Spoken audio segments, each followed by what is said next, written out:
ultime match de préparation avant donc la CAN 2025. Les Guépards du Bénin se sont donc inclinés 3-0 face au Burkina Faso ce mardi 18 novembre 2025, surpris à 2 reprises en première période. Les hommes de Gernot Rohr ont concédé un 3e but dans le temps additionnel signé Seydou Semporé. Malgré donc quelques séquences offensives intéressante, le Bénin n'a pas pu réussir à renverser la tendance à un mois du début de la CAN. Cette défaite met en exergue les réglages encore nécessaires, notamment sur le plan défensif et sur le plan également de l'efficacité devant les buts. Un avertissement qui offre toutefois au staff une dernière fenêtre pour corriger les détails avant l'entrée en liste des Guépards pour la CAN Maroc 2025. Mesdames, Messieurs, ce sera le sujet essentiel dont on parlera dans ce numéro de votre émission Matin Libre Sport. Je vais vous présenter dans quelques instants mes invités, les consultants qui sont avec moi pour faire les différentes analyses concernant ce match. On va les installer avec ceci. Et voilà, je suis avec Diani Ben Possou, il est journaliste. Avec lui, on fera l'analyse de ce match des Guépards du Bénin. Diani, bienvenue. Oui, salut à vous, Hospice, et salut à nos amis internautes de Matin Libre Sport. Également, il y a avec nous Giro Langenfin. Avec vous également, nous ferons ce décryptage du match Bénin-Burkina. Bonsoir Hospice, bonsoir Diani. Je reste avec vous, Giro. Vous avez suivi ce match des Guépards, un match amical international à pratiquement un mois du début de la compétition CAN Maroc 2025, à laquelle plutôt les Guépards du Bénin sont qualifiés. Est-ce que ces Guépards vous ont convaincu? C'est par l'affirmative que nous pouvons répondre à cette question, que le résultat est inquiétant. Parce que nous sommes à 34 jours de l'entrée en liste de cette équipe béninoise en compétition africaine, je vais nommer la CAN Maroc 2025. Et si nous avons un résultat comme ce que nous avons eu hier, il faut s'inquiéter. Et ça, comme je l'ai dit tantôt ce matin, c'est une défaite qui interpelle. Et il va falloir que les responsabilités soient situées afin que nous puissions avoir une équipe béninoise plus rayonnante et afin que nous ayons une compétition réussie en terre marocaine. Donc d'emblée, je pourrais te dire que c'est un résultat qui n'honore pas le pays, qui n'honore pas cette équipe nationale, et nous voulons plus. Et ce n'est pas, je peux te dire que ce n'est pas le résultat. Le résultat ne pose pas assez de problèmes, parce que l'équipe d'en face, c'est une équipe burkinabé, et on peut dire que c'est une équipe remaniée, certes, mais c'est le contenu qui pose assez de problèmes, et on aura le temps d'en parler. Même avis, Diani, entre le résultat et le contenu, qu'est-ce qui vous a déçu? Bien, vous êtes satisfait? Bon, je suis à moitié satisfait, à moitié déçu. Mais déjà d'emblée, comme moi j'ai souvent l'habitude de le dire, pour les matchs amicaux, le résultat m'importe très peu. Moi, je n'ai pas à me fixer sur le résultat. Est-ce qu'on a perdu 5? Est-ce qu'on a pris 6 buts? C'est pas ça le plus important. Le plus important, comme je l'ai souvent dit, pour les matchs amicaux, c'est permettre à l'entraîneur d'essayer de nouveaux systèmes, d'essayer de nouveaux joueurs, voir comment l'équipe va se comporter. C'est ça qui m'importe. Maintenant, au vu du résultat 3-0, on peut dire le Bénin peut mieux faire face au Burkina Faso, même si, bon, vous savez très bien, quand on parle du Burkina Faso, on parle du Bénin et on voit les joueurs sur le terrain, on sait très bien qu'on ne joue pas forcément dans la même cour. Quand vous avez, quand vous avez des joueurs comme Edmond Tabsoba du côté du Burkina Faso, c'est, en tout cas, ce sont là quand même les quelques éléments qui pouvaient nous permettre d'avoir déjà une idée de cette rencontre face au Burkina Faso. On va me dire, Tango Ouattara n'était pas là, Bertrand Traoré n'était pas là. Oui, c'est vrai que ces éléments-là n'étaient pas là. Mais comme c'est un match amical, on peut se permettre d'avoir, pourquoi pas, remanier légèrement les équipes. Et c'est ce qui me fait mal, peut-être au niveau des Guépards, surtout au niveau du sélectionneur. Pourquoi ne pas essayer également de nouveaux joueurs d'entrée. Quand on sait très bien que c'est un match amical, on a vu que l'entraîneur a voulu même, il a forcé même, pourquoi pas, je ne sais pas si c'est lui ou c'est même le joueur Yohan Roche qui a voulu coûte que coûte jouer ce match. Et on a vu juste après 20 minutes. Il était un peu blessé lors du match interne qui a été joué ici au Stade de l'Amitié. Et on a constaté hier que juste après 20 minutes de temps de jeu, il a été obligé d'être remplacé. Et remplacé par qui? Pas encore Woro. Moi, j'aurais aimé, pourquoi pas, voir un nouveau joueur à la place de Yohan Roche dès l'entame de ce match. Voir également, il a sélectionné beaucoup d'attaquants, beaucoup de milieux de terrain. Pourquoi pas également essayer un Samadou Atidjikou d'entrée. Ce sont là peut-être les points qu'il aurait pu glaner lors de cette fenêtre pour montrer réellement qu'on était là pour apprendre, qu'on était là pour réellement constituer une équipe capable d'aller à la Coupe d'Afrique des Nations. Parce que quand on dit une équipe nationale, ce n'est pas que le 11 sur le terrain, mais après les joueurs également qui sont sur le banc de touche. C'est très intéressant d'avoir des hommes sur le terrain, mais également une profondeur de banc. Et je crois que peut-être dans le vif du sujet, on va y arriver tout à l'heure avec, pourquoi pas, les notes de satisfaction et les notes de déception. Jérôme, est-ce que vous avez compris, vous êtes d'accord avec Diani qui dit que voilà, le sélectionneur aurait pu donc essayer d'autres joueurs pour avoir plus de possibilités pour la CAN? Dans la normale des choses, c'est ce qui est souhaité, c'est ce qui est souhaitable. Et on a connaissant, très conservateur et très jaloux de son 11 de départ. Connaissant c'était un sélectionneur qu'on peut nommer Guerrero. Il faut savoir que c'est un conservateur, comme vous l'avez su bien dit. Et il est figé sur sa dynamique. Et pour lui, c'est de donner un temps pour ce que nous aurons dans les jours à venir. Il sort d'une défaite, d'une très lourde défaite 4-0 face au Super Eagles du Nigeria. Donc il voulait corriger un peu le tir, mais finalement c'est ce que nous avons eu comme résultat et qui le plombe davantage, parce que il a fait appel à certains joueurs qui normalement devraient être testés au moins pour si on a des bobos lors de la phase finale de la CAN, qui pour remplacer qui. C'était l'objectif d'une fenêtre FIFA, mais notre coach, lui, il a opté pour son fétiche. Et ça dit qu'après une semaine de séance de stage à Cotonou, le coach n'a fait confiance à personne parmi ces nouveaux. Tout porte à croire. C'est vrai qu'on peut faire le débat ici, mais peut-être qu'au sein du groupe, il n'a pas les valeurs qu'il faut. Bon, après, quand on va me parler il n'a pas les valeurs qu'il faut, c'est lui qui sélectionne. Moi, on n'est pas à sa place. C'est sûr qu'il a jugé à une certaine période, voir certains éléments à sa disposition. On a vu qu'il est parti là-bas avec un joueur comme Jordan Lawson, un certain Adam Hakimi.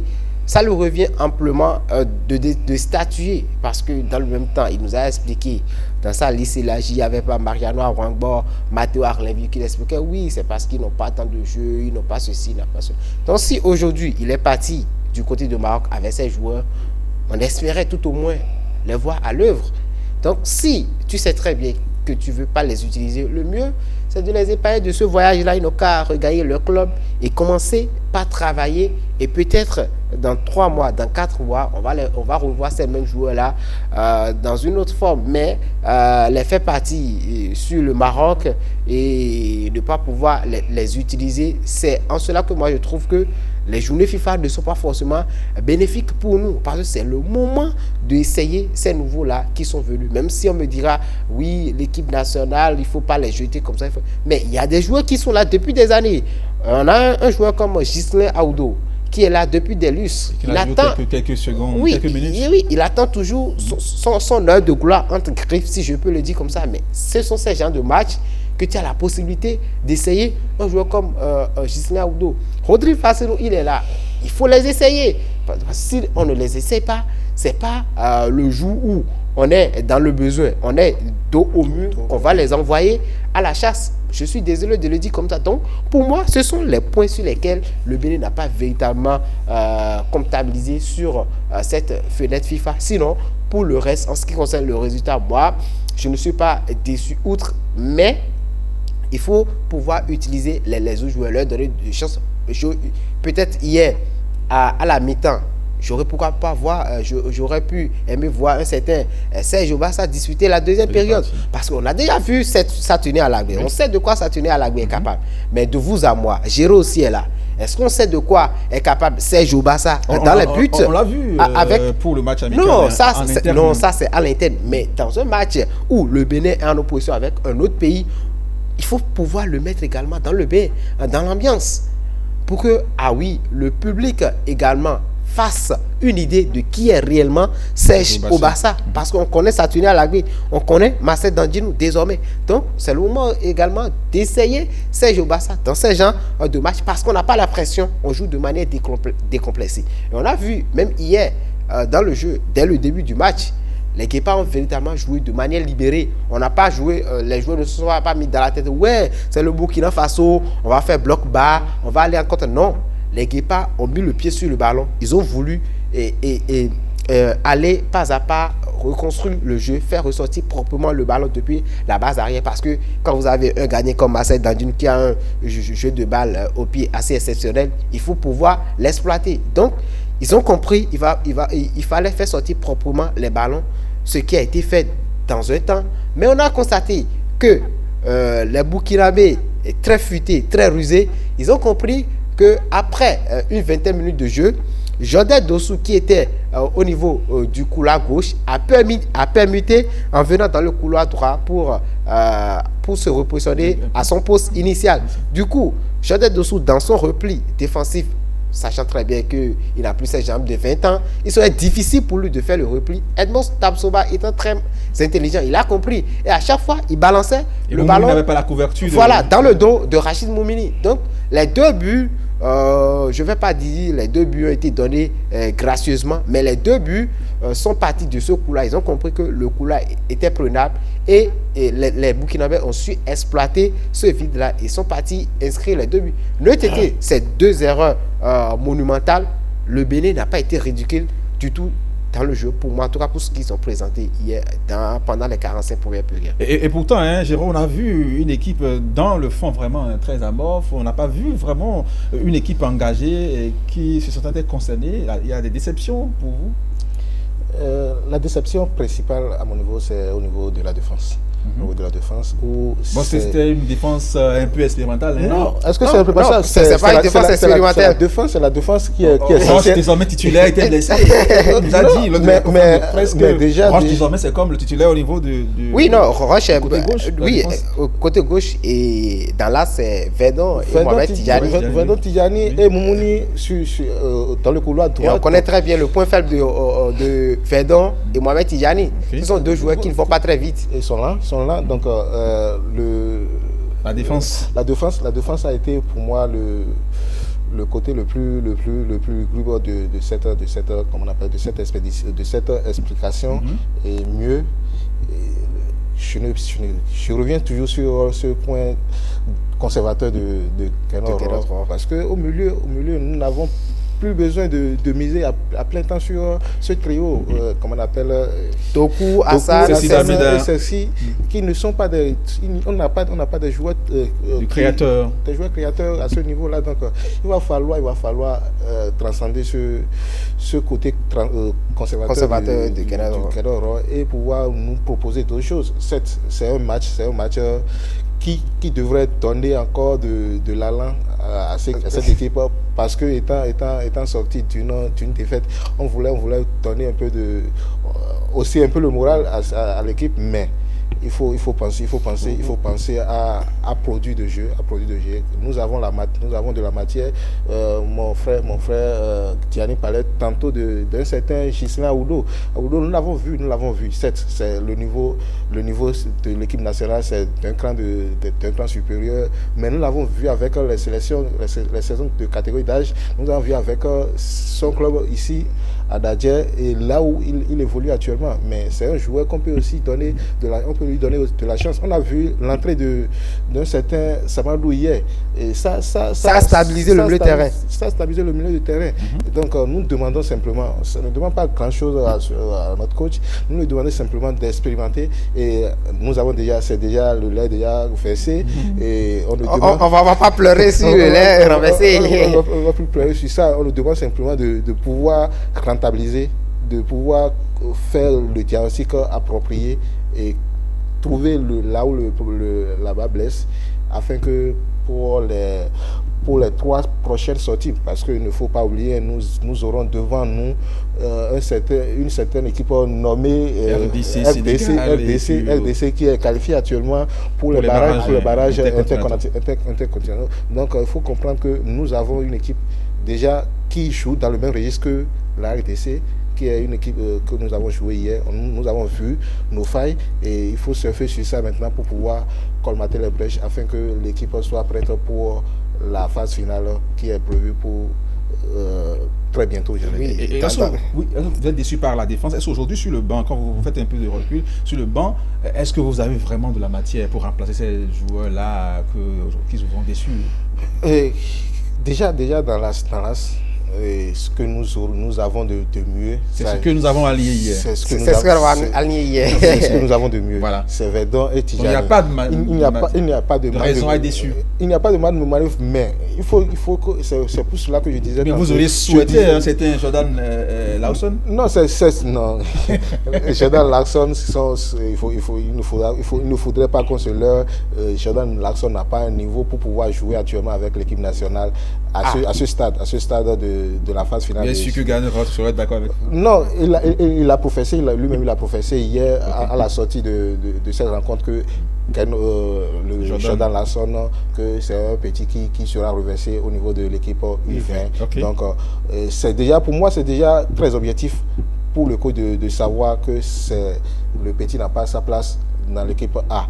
Mais nous avons vu un certain lors du match à l'interne dont vous parliez tantôt, un certain Samadou qui a dépanné à ce poste dans l'AS.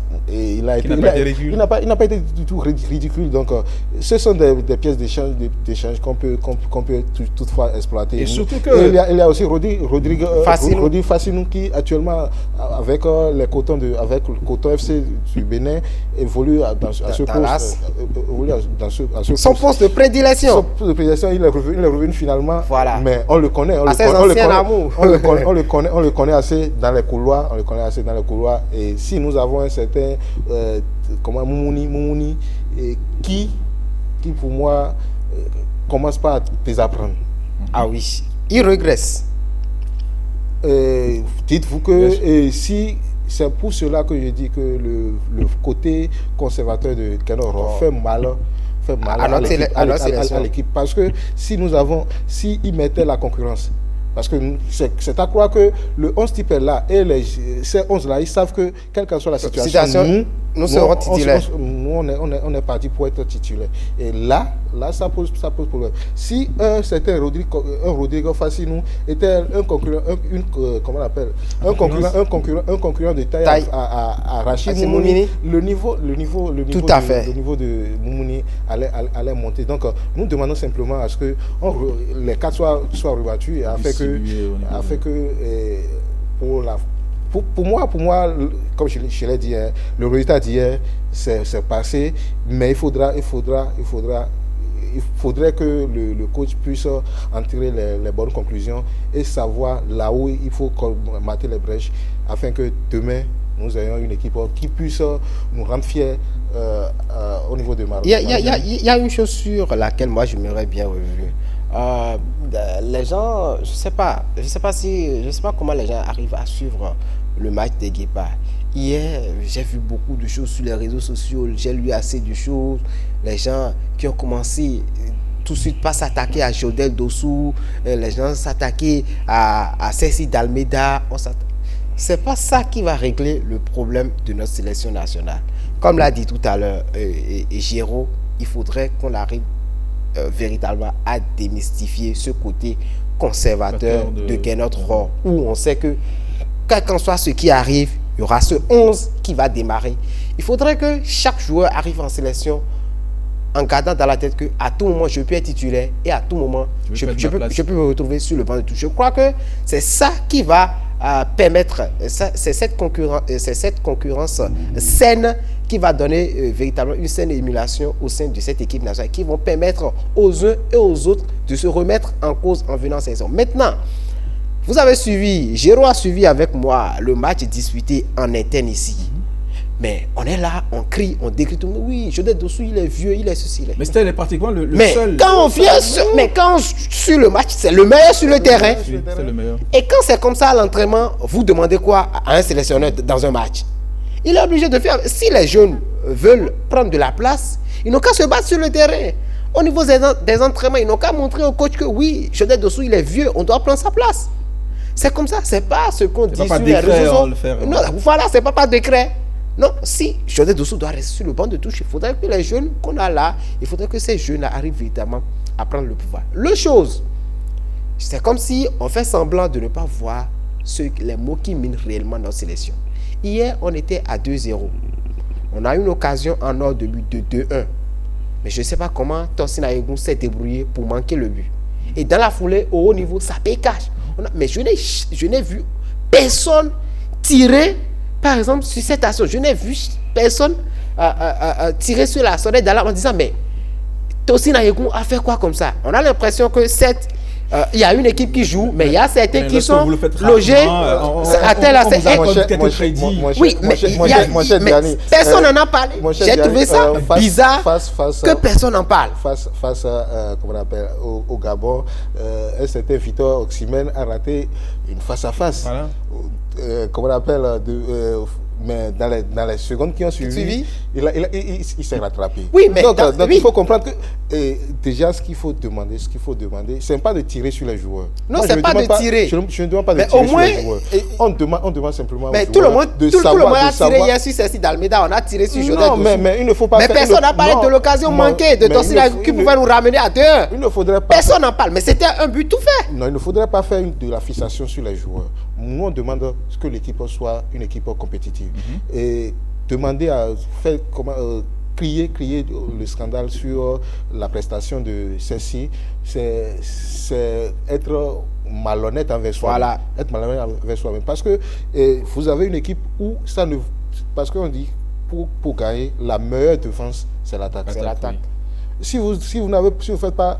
Tu parlais tantôt d'un certain Jodel Dossou qui a quitté l'aile gauche pour l'aile droite et ça a commencé par flotter. Donc si la pression n'est pas bien faite au niveau de l'attaque, ça va rejaillir sur la défense. Et la défense, ça passe par un certain Ceci Davida. Donc ce que Ceci fait, nous avons eu la chance de constater à Ouyo. Donc ce que Ceci fait dans cette équipe, je le dis haut et fort, nous n'avons pas encore quelqu'un qui pourra le faire à ce stand, mais c'est le plan de jeu du coach qui flotte un peu. Si tu as un Ceci et tu mets encore un certain Hassan à côté et un Dodo que qui a pratiquement le même profil.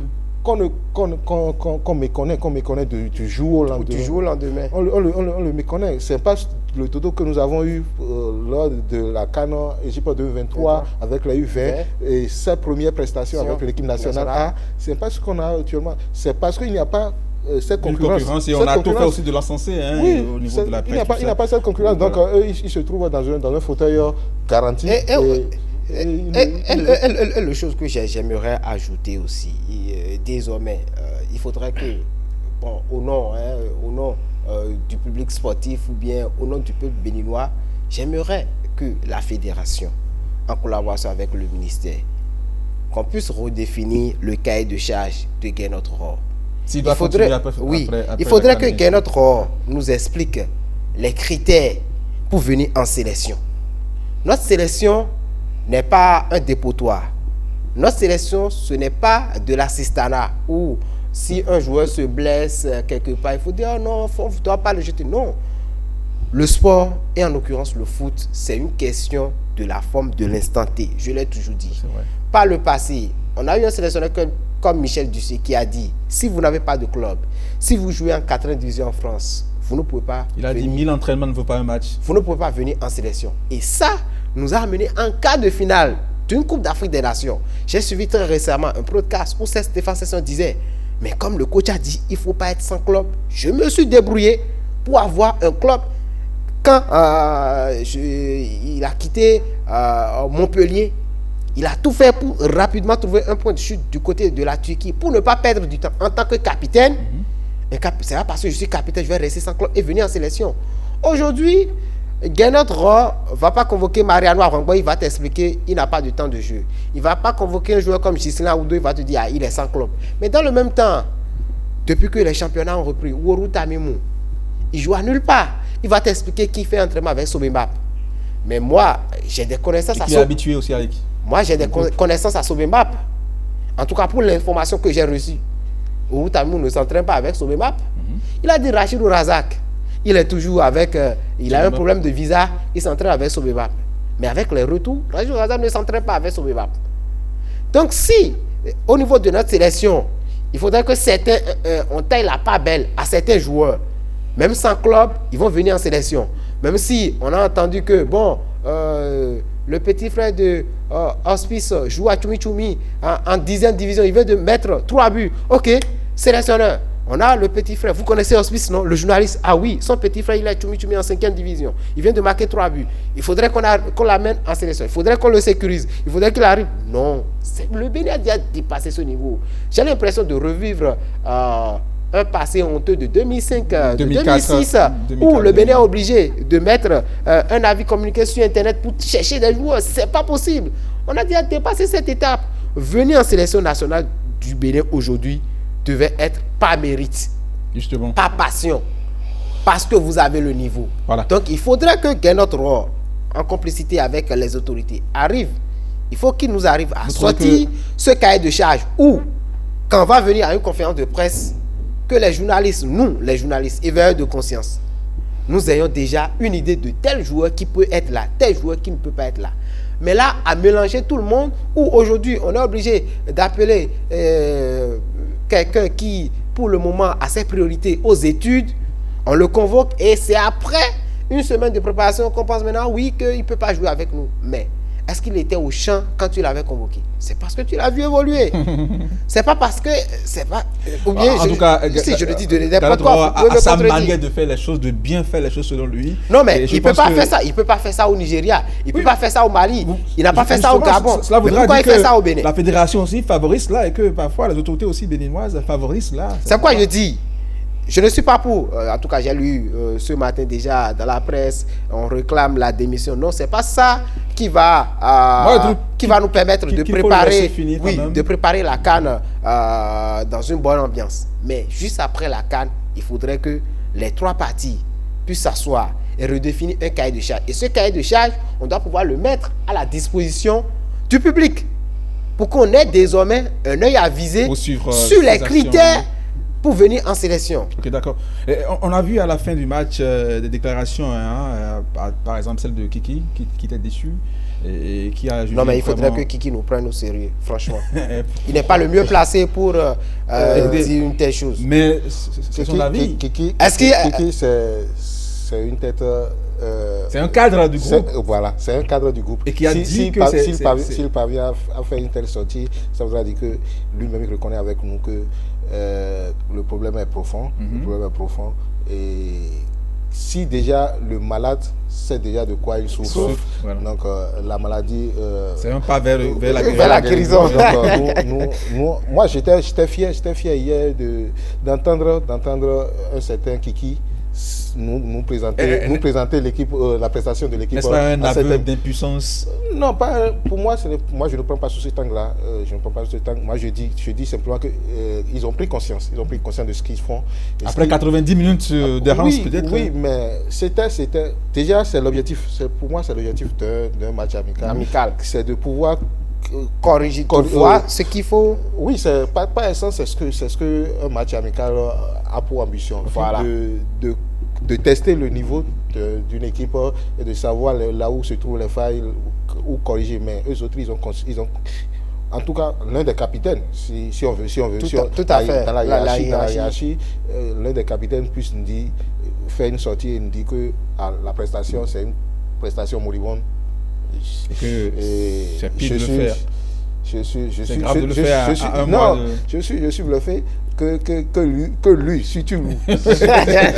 Parce que qu'est-ce que vous voulez dire par là?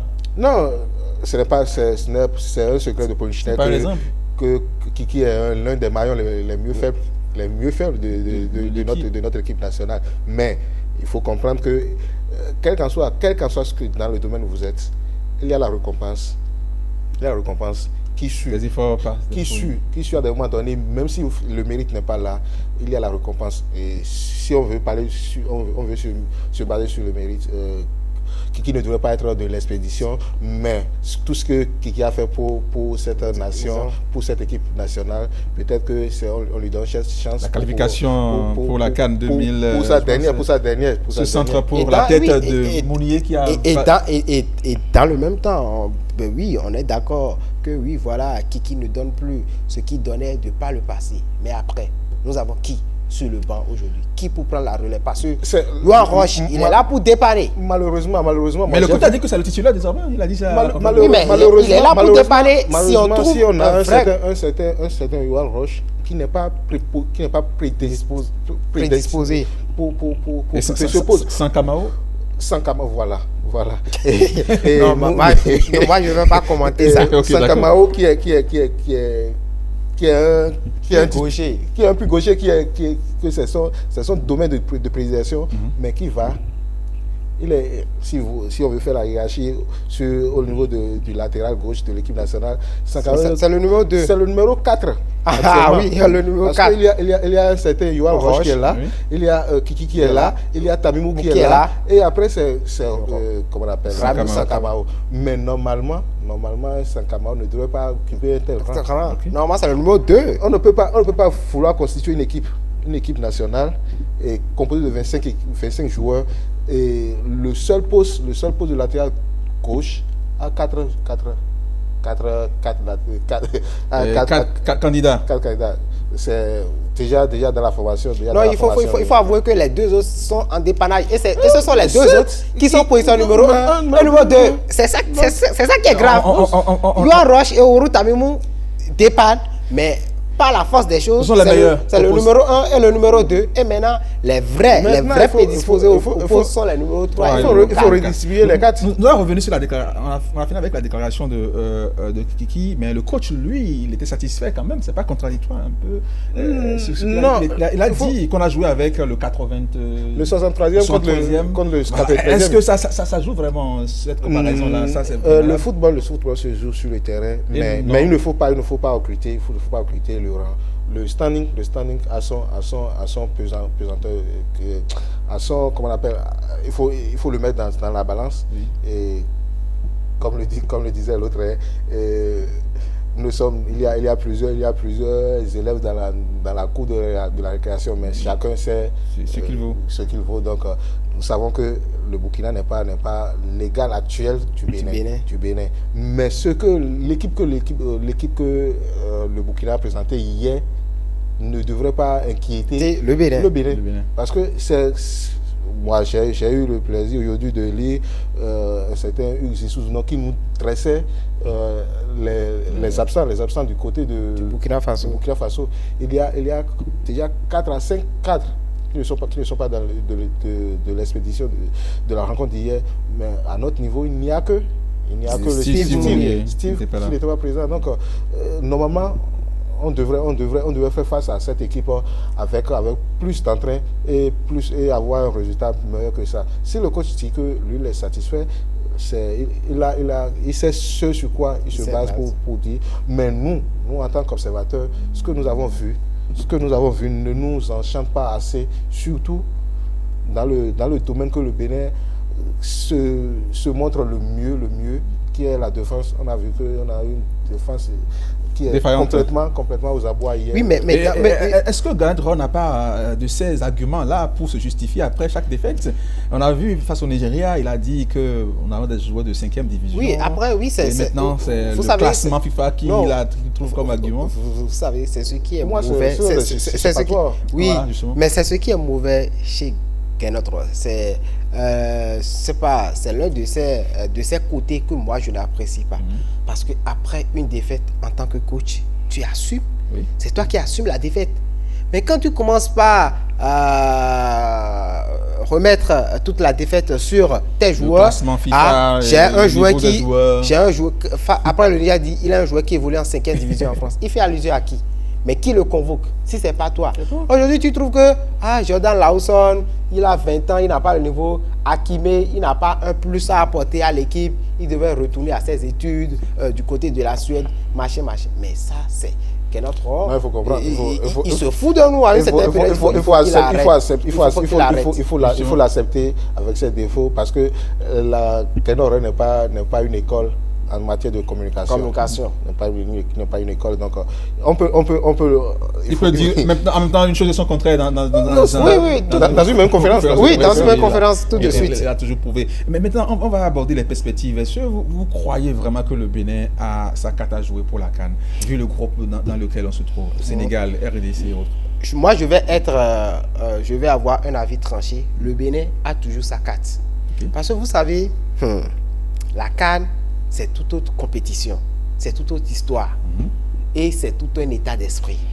Vous savez, l'équipe que vous avez toujours l'habitude de battre, peut-être pendant les éliminatoires ou même pendant les journées FIFA, vous allez rencontrer cette même équipe lors de la CAN et vous allez voir que, non, attention, ce n'est plus la même équipe. Justement.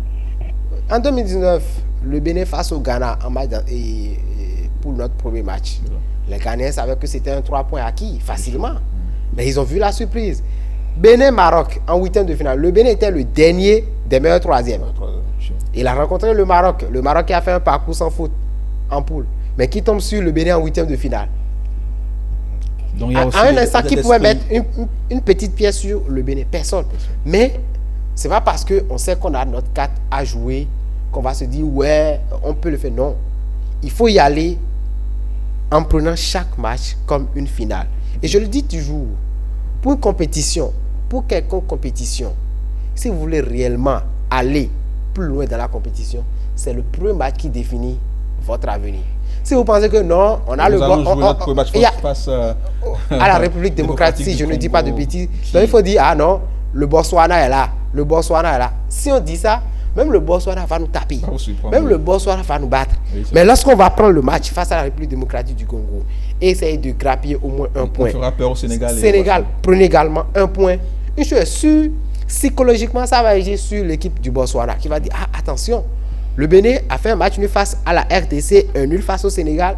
Donc, dans cette réflexion, le Bénin pourra en profiter. Je vois qu'avec Diani, avec les si, on peut déjà faire une belle prestation à la CAN. Donc, on croise les doigts vraiment. Oui, on doit croiser les doigts parce que... On espère que, voilà... En étant honnête, on sait très bien que la République démocratique du Congo ou encore le Sénégal sont nettement au-dessus.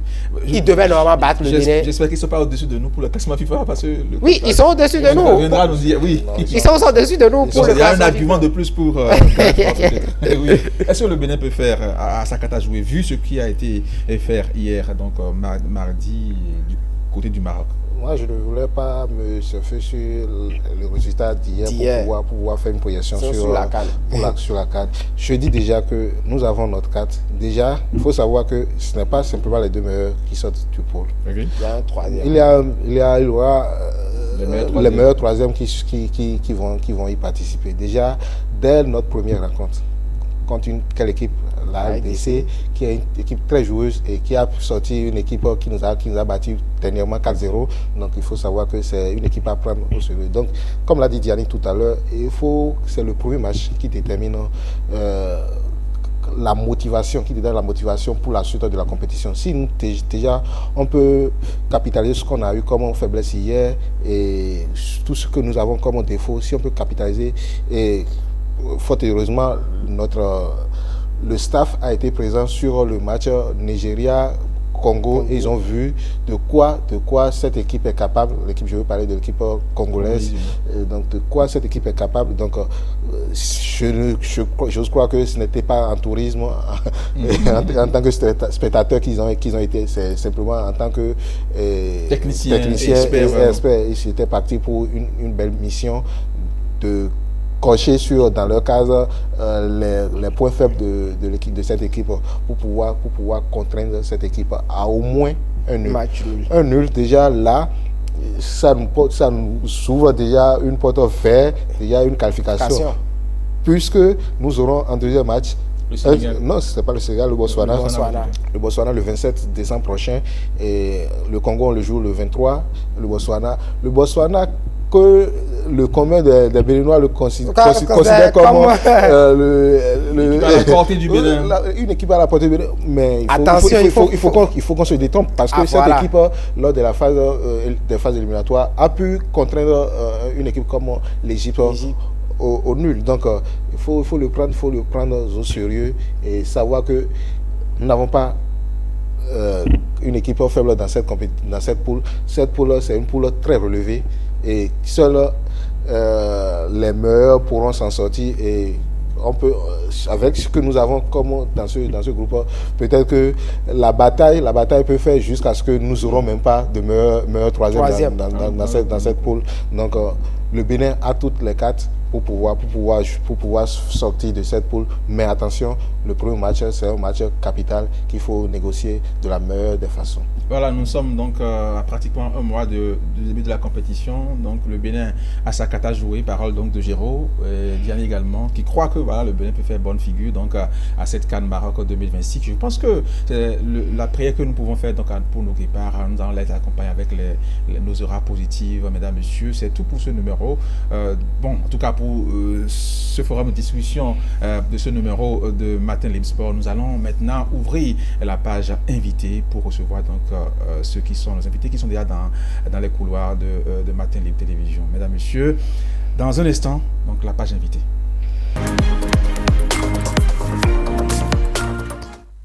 Et oui, en page invitée de ce numéro de Matin Libre Sport, nous vous emmenons à la découverte d'un creuset de jeunes pour qui le sport est plus qu'une activité, c'est une passion, un état d'esprit, une identité. Ils ont décidé de se rassembler pour promouvoir la pratique sportive, encourager l'entraide et insuffler donc une nouvelle dynamique au sein de la jeunesse. Ce creuset, c'est bel et bien entre jeunes, un mouvement porté par la fougue et l'engagement, mais aussi la passion de ses membres. Et pour en parler, nous allons recevoir les représentants de ce mouvement-là, de l'association Entre Jeunes tout à l'heure. Mais avant, je les installe avec ceci.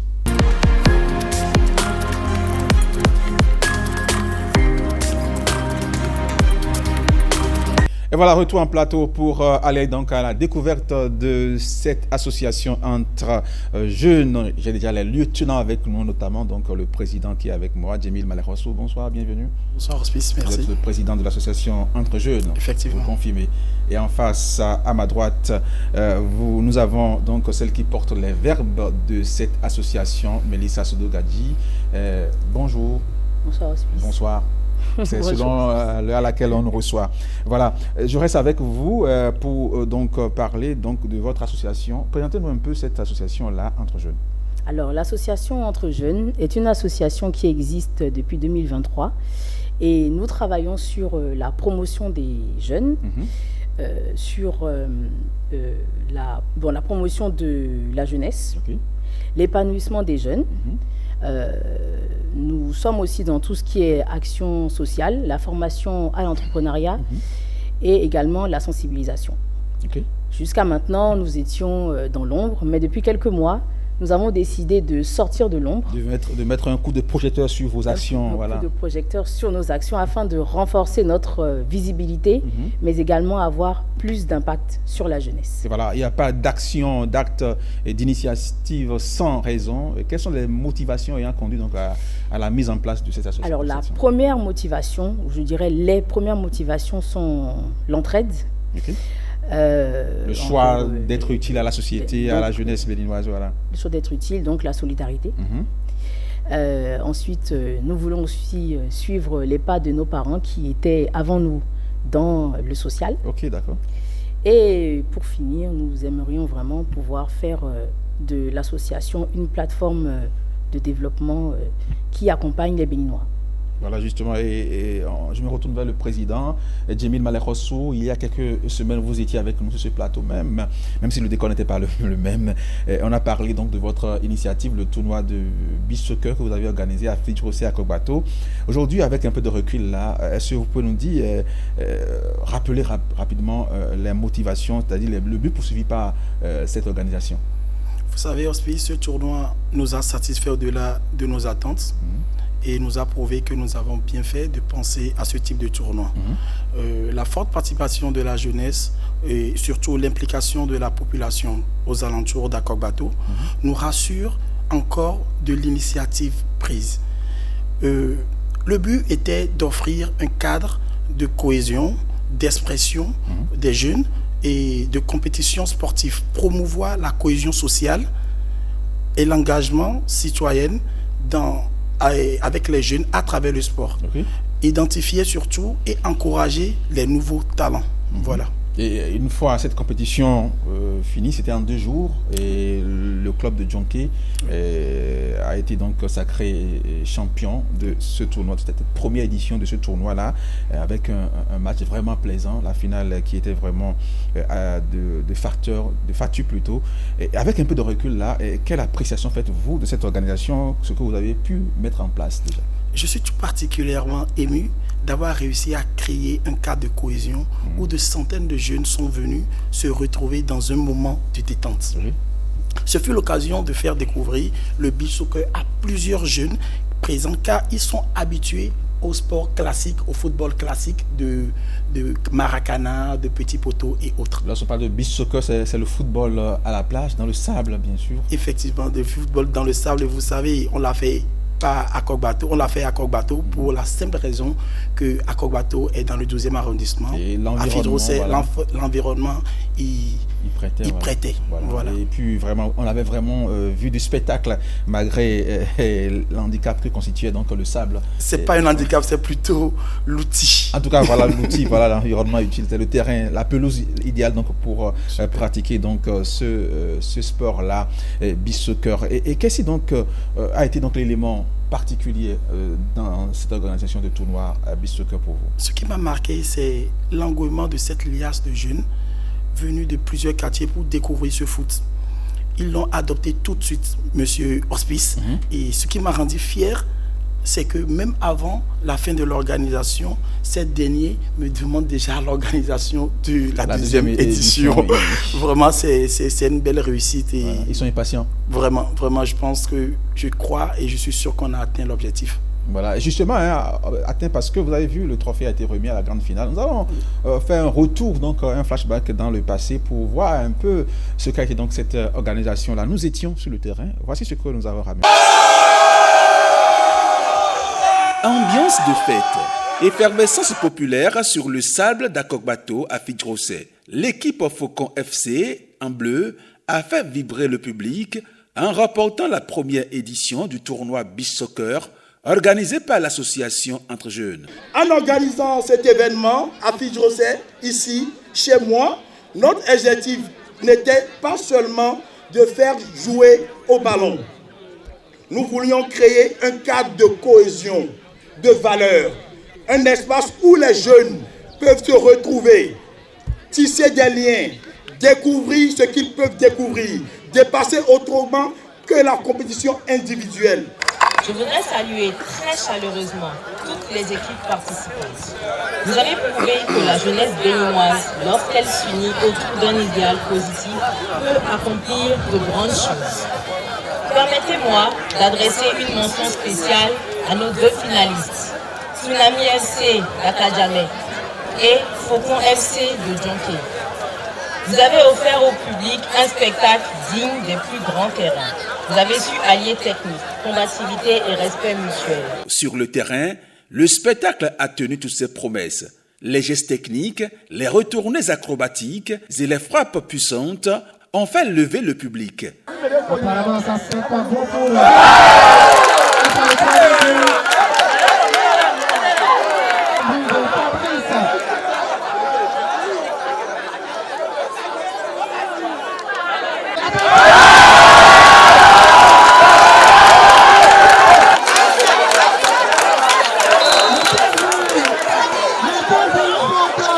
Dans cette finale très disputée, face à Tsunami d'Akadjamé, les Faucons se sont montrés plus efficaces, plus inspirés, s'imposant sur le score sans appel de 7 buts à 3. Pour cette première édition, vraiment ça nous a fait beaucoup plaisir et ensemble, on ira encore plus loin dans le jeu beach soccer au Bénin. L'adversaire n'est pas facile, ils ont donné le meilleur d'eux-mêmes, mais malheureusement, dans un match de football, il y a toujours un gagnant et un perdant. Et Dieu nous a permis d'être victorieux ce soir. J'ai pas de mots. Les mots me manquent. C'était une réussite au-delà des attentes. Je suis fier d'eux. Ils ont fait un beau jeu et voilà. Le jeu ne ment pas et ils sont les vainqueurs. Voilà. En plus du trophée, les champions repartent avec une enveloppe financière, tandis que les finalistes consolent leur belle performance avec une enveloppe de 50 000 francs CFA. Voilà, Djonké qui donc est sacré champion de cette édition, première édition de Beach Soccer organisée donc par l'association Entre Nous. Nous sommes avec les éléments entre jeunes, voilà, entre nous, entre jeunes, voilà. Nous sommes avec les éléments, les membres de cette organisation Entre Jeunes. Et nous allons, Madame Melissa et Sodo-Gandji, parler avec vous des perspectives déjà, parce que déjà la première édition c'est le passé. Et il faut faire les choses désormais en grand, puisque les gens ont apprécié, adopté votre initiative. Quelles sont déjà les perspectives imminentes pour votre association?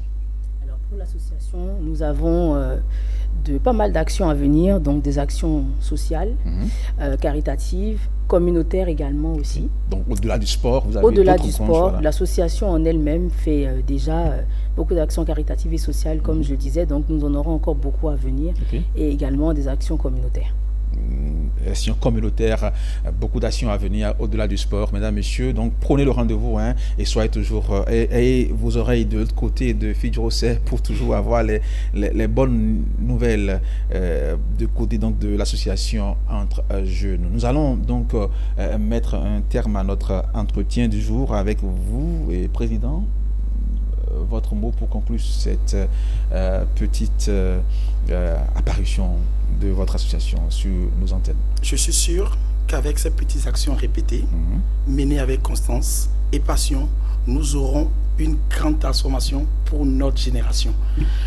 Nous vous remercions une fois encore pour tout ce que vous faites pour la jeunesse. Oui. Et cette fois-ci, je pense que la jeunesse montre qu'elle est prête à être actrice et non spectatrice. Entre jeunes, bâtissons l'avenir. Et voilà, mon côté féministe m'oblige à finir avec la voix féminine qui est avec moi.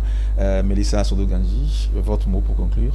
Je dirais, comme l'a dit le président, nous aurons encore beaucoup d'actions à venir. Et ce qui nous rassure est de voir que la jeunesse est prête à nous suivre. Et comme l'a dit encore une fois le président, la jeunesse ne sera pas spectatrice, mais elle sera actrice. Voilà, que dit encore pour boucler ce numéro de votre émission Matin Libre Sport. Il nous reste à vous dire merci de nous avoir suivis, portez-vous bien et à plus. Merci également. Merci beaucoup. Merci Hospice. Et c'est tout pour ce numéro.